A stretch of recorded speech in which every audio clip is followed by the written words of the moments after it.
Phone tapping అనేది 650 మంది Congress party నాయకులు మా ముఖ్యమంత్రి రేవంత్ రెడ్డి గారితో సహా మా పిసిసి అధ్యక్షునితో సహా మహేష్ గౌడ్ అన్నతో సహా 650 మంది కాంగ్రెస్ పార్టీ నాయకులే ఫోన్ ట్యాపింగ్ చేశారు.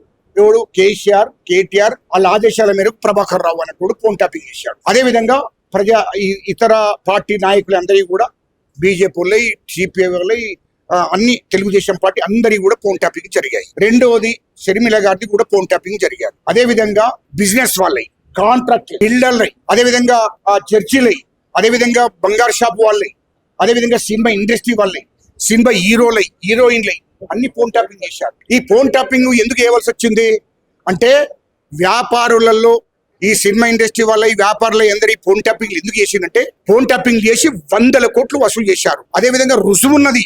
ఏ కాంట్రాక్టర్ను బెదిరించి ఎన్ని 100 కోట్లు తీసుకున్నారు, ఏ బిజినెస్ వాళ్ళని బెదిరించి ఎన్ని 100 కోట్లు తీసుకున్నారు, ఏ బంగారు షాపులను బెదిరించి ఎన్ని 100 కోట్లు తీసుకున్నారు, సినిమా ఇండస్ట్రీ వాళ్ళని బెదిరించి ఎన్ని 100 కోట్లు తీసుకున్నారు, మొత్తం డాటా మా దగ్గర ఉంది. మొత్తం ఫోన్ ట్యాపింగ్ ద్వారా మొత్తం బ్లాక్మెయిల్ చేశారు. ఎన్నికల్లో కాంగ్రెస్ పార్టీని ఓడగొట్టాలని చూశారు. కానీ తెలంగాణ ప్రజలు తెలివిగా, తెలంగాణ ప్రజలు కాంగ్రెస్ పార్టీ కోట్లేసి కాంగ్రెస్ ప్రభుత్వాన్ని తీసుకొచ్చుకున్నారు. కాంగ్రెస్ పార్టీ తెలంగాణ ప్రజలు ఎన్నుకున్నారు. తెలంగాణ 4 కోట్ల మంది ప్రజలు ఎన్నుకున్నటువంటి ముఖ్యమంత్రి మా రేవంత్ రెడ్డి గారు. మా రేవంత్ రెడ్డి గారిని గిట్ట కేటీఆర్ గారు అట్లనే మాట్లాడితే వాడిని 4కే కూర్చేస్తాము. అది గుర్తుపెట్టుకోవాలి కేటీఆర్. అదేవిధంగా ఫోన్ ట్యాపింగ్ అనేది ఎవరికి చేస్తారా? మీ మీడియా ద్వారా అడుగుతున్నా. అరే లుచ్చానా కొడుక, వాడు కేసీఆర్ గాడు, కేటీఆర్ గాడు ఏం చదివిడో మాకు తెలియదు, వాడు ఏం రాజకీయాలు చేసారో నాకు తెలియదు.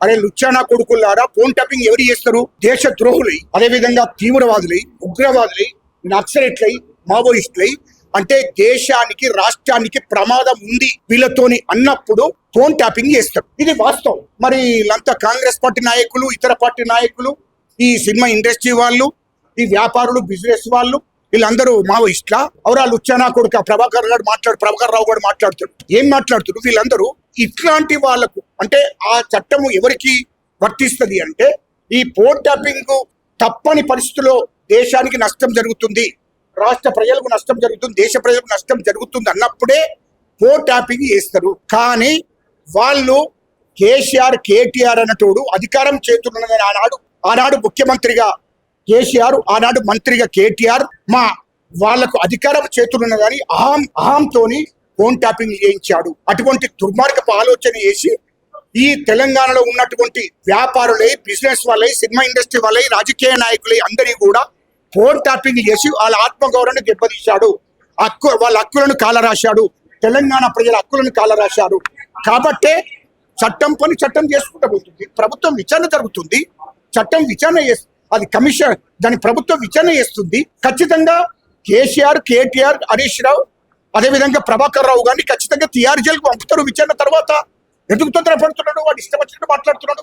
అదేవిధంగా కాళేశ్వరం ప్రాజెక్టు మీద విచారణ జరుగుతుంది. 70,000 కోట్ల నుంచి 150 కోట్ల 1,50,000 కోట్లకు పెంచాడు. 80,000 కోట్లు దోసుకున్నాడు. దాని మీద కూడా విచారణ జరుగుతుంది. మా రాష్ట్ర ప్రభుత్వం విచారణ చేస్తున్నది. కానీ కమిషన్ విచారణ పిలిచాడు కేసీఆర్ను. ఖచ్చితంగా ఆ విచారణలో వాస్తవాలు తేలినాక తర్వాత కేసీఆర్ను తిహార్ జైలుకు పంపుతారు. అదేవిధంగా కార్ రేసింగ్ అనేది దాంట్లో ఈ కార్ రేసింగ్ అనేది 150 కోట్లు. ఆ 150 కోట్లు ఇతర దేశాలకు పంపించాడు. ఈ కార్ రేసింగ్ లో ఆ కంపెనీకి 150 కోట్లు ట్రాన్స్ఫర్ చేశాడు. దాంట్లో 49 కోట్లు టిఆర్ఎస్ పార్టీ ఫండ్ చందా తీసుకున్నది. మళ్ళీ ఆ ఎలక్ట్రిక్ బాండ్ ద్వారా వాళ్ళకు 49 కోట్లు టిఆర్ఎస్ పార్టీకి చెల్లించడం జరిగింది.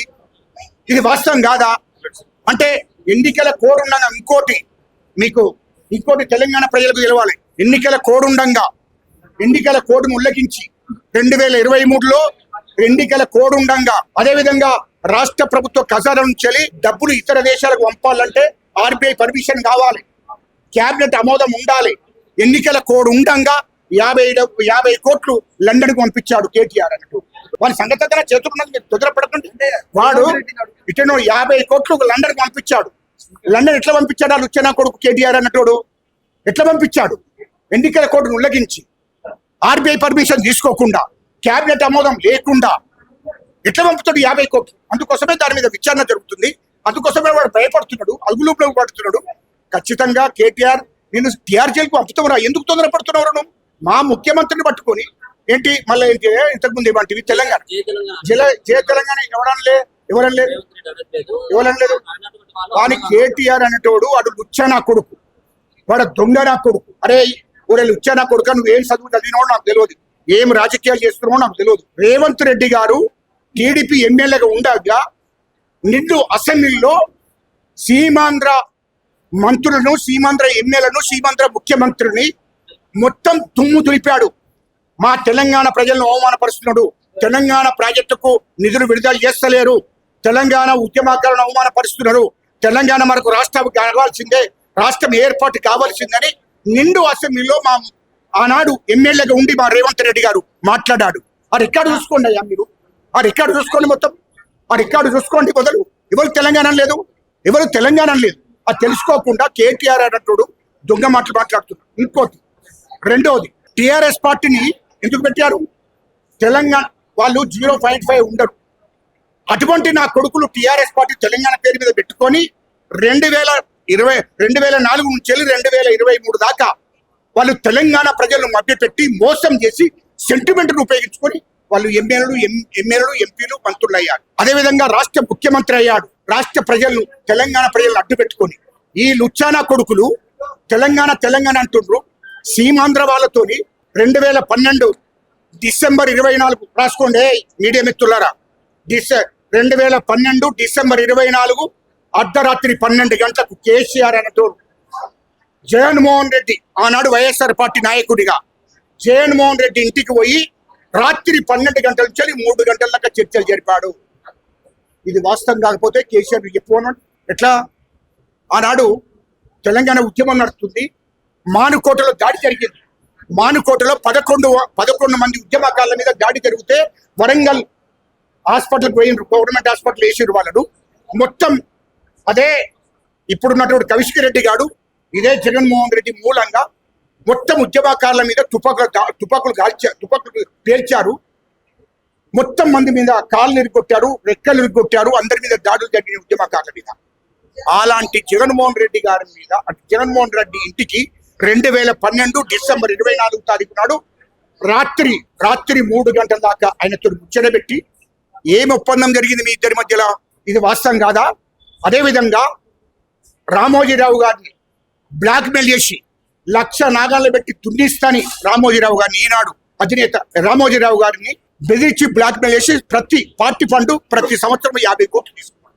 2014లో అదే రామోజీరావు గారిని బెదిరించి 200 కోట్లు ఎన్నికల ఖర్చు తీసుకున్నాడు.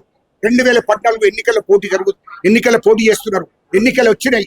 2014లో రామోజీరావు గారిని బెదిరించి 200 కోట్లు ఎన్నికల ఖర్చు కోసం తీసుకున్నాడు. మరి సీమాంధ్రంలో డబ్బులు ఎట్లా తీసుకున్నారా? లుచ్చానా కొడుకులారా, లగడపాటి దగ్గర డబ్బులు తీసుకున్నారు, సినిమా ఇండస్ట్రీ వాళ్ళ దగ్గర డబ్బులు తీసుకున్నారు, సినిమా అది విద్యా సంస్థల దగ్గర అనుండే బాబు విద్యా సంస్థల దగ్గర డబ్బులు తీసుకున్నారు. ఇది వాస్తవం కాదా? ఇది వాస్తవం కాదా? మరి ఇంతమంది దగ్గర డబ్బులు తీసుకొని తెలంగాణ ఉద్యమకాలను, తెలంగాణ ప్రజలను మభ్యపెట్టి మోసం చేసి ఇలా సీమాంధ్ర వాళ్ళతో చేతులు కలిపి మీరు తెలంగాణ ప్రజలను మోసం చేసింది వాస్తవం కాదా? అదేవిధంగా మొన్న ఇక్కడ రాష్ట్ర ముఖ్యమంత్రిగా కేసీఆర్, అక్కడ రాష్ట్ర ముఖ్యమంత్రిగా జగన్మోహన్ రెడ్డి ఇంటికి రమ్మని నడింట్లో కూర్చొని భోజనాలు చేసుకుంటా సంబరపడుకుంటా నువ్వు ఆంధ్రం దొయ్యి నేను తెలంగాణ దోత్తరని మాట్లాడుకున్నది వాస్తవం కాదా? ఏమరా లుచ్చానా కొడుక, ఇవన్నీ మాకు తెలివయ్యా? ఎవడరా ఆంధ్ర వాళ్ళకు సపోర్ట్ చేసింది ఎవరు? ఆంధ్ర వాళ్ళ దగ్గర చేతులు కలిపింది ఎవరు? ఆంధ్ర వాళ్ళని కూర్చొని పెట్టుకొని సంబరాలు చేసుకున్నది ఎవడు? ఇప్పుడు అలాంటి ఆంధ్ర వాళ్ళ జై తెలంగాణ అంటున్నారు. మరి ఈయన ఎందుకు? నేను ఆంధ్ర వాళ్ళను కాదు, మా రేవంత్ రెడ్డి గారు, బాబు నీకు చెప్తే ఇన్రాలేదా? 2008-9లో టీడీపీ ఎమ్మెల్యేగా ఉన్నప్పుడే అసెంబ్లీలో తెలంగాణ గురించి మాట్లాడాడు. తెలంగాణ సీమాంధ్ర ముఖ్యమంత్రిని, అక్కడ మంత్రులను వ్యతిరేకించి తెలంగాణ ఇవ్వాల్సిందే, తెలంగాణ ప్రాజెక్టులకు మీరు డబ్బులు రిలీజ్ చేస్తలేరు, తెలంగాణ ఉద్యమకాలను, తెలంగాణ ప్రజలను అవమానపరుస్తున్నారని మా రేవంత్ రెడ్డి గారు మాట్లాడారు. అవునా? ఇంకోటి అడుగుతున్నా, ఇంకో ప్రశ్న కూడా అడుగుతున్నా. ఆ లుచ్చగానికి కేటీఆర్ గారికి మీరన్నా చెప్పండి, మీ ద్వారా చెప్తున్నా. అవురా నీ అయ్యా 2009 నుంచి 2014 దాకా తెలంగాణ పార్లమెంటు బిల్ అయ్యేదాకా ఎప్పుడన్నా పార్లమెంట్కి పోయి పార్లమెంట్లో మాట్లాడినారా? ఒక రుజువు చేయండి అబ్బాయి.